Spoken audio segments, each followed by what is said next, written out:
Hi guys, now in this video today I'm going to be running through a supine hip external rotation dynamic isometric using the band as resistance.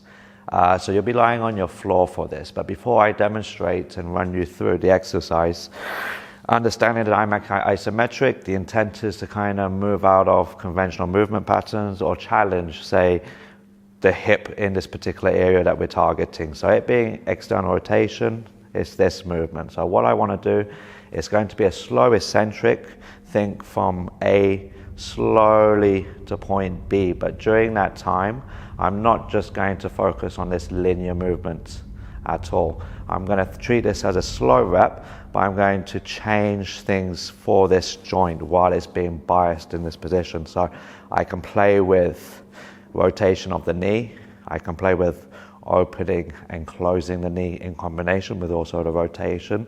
I can also use hip abduction, adduction, so moving in and out.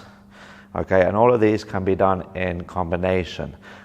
Whilst I'm playing with all those movements, I'm still fighting throughout the whole time to keep external rotation of the hip, meaning I'm trying to avoid this specific movement coming from my hip to give up with ease, but actually it's like a slow resistance that I'm easing off with that. You will need two bands. So one band I'm attaching to a post, something that won't move. Another band is going to allow me to control the resistance.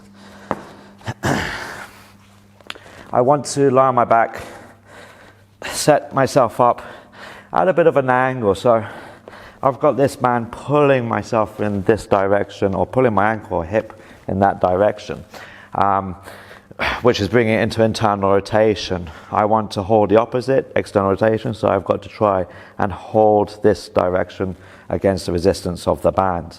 So as I lie down onto my back, before I get started, I want to make sure that from about here I feel a little pull on the band.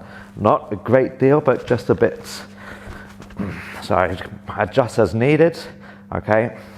And then from here, the other band I'm going to hook over the ankle as well, get a short grip over this band, lie back down, and then pull the hip into external rotation. Now before I start, what I'm going to do is give a little slack from the band I'm holding to the point that I feel a little bite of where my hip is being pulled internally with the resistance of that red band. And then when I hit that spot, I'm then going to play with those movements. I could be here and just play with rotating the knee. I could play with just opening the knee. Here I will just have to move my arms with the band. Still always thinking about holding external rotation, so I'm not allowing the band just to pull me straight back over there. I can play with pulling my knee in, taking it out. Start to think about doing these things in combination. So opening up my knee, rotating the knee in one way, rotating it the other way, closing it, maybe taking the knee out to the side a bit more, trying to do the same here, bringing it in. Plenty of variations to explore. As I'm starting to fatigue, you notice my hip is gradually getting into more internal rotation, which is what we also want. Like a tug-of-war battle, I do want this red band to gradually win. But throughout the movement, I'm constantly fighting to resist the band, fighting to hold external rotation, but also moving into as many areas as possible.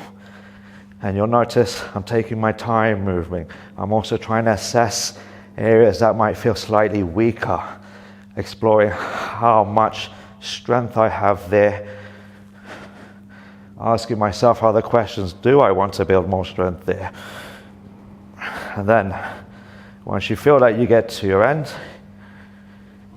you can either reset for another rep, okay, and then repeat exactly the same thing.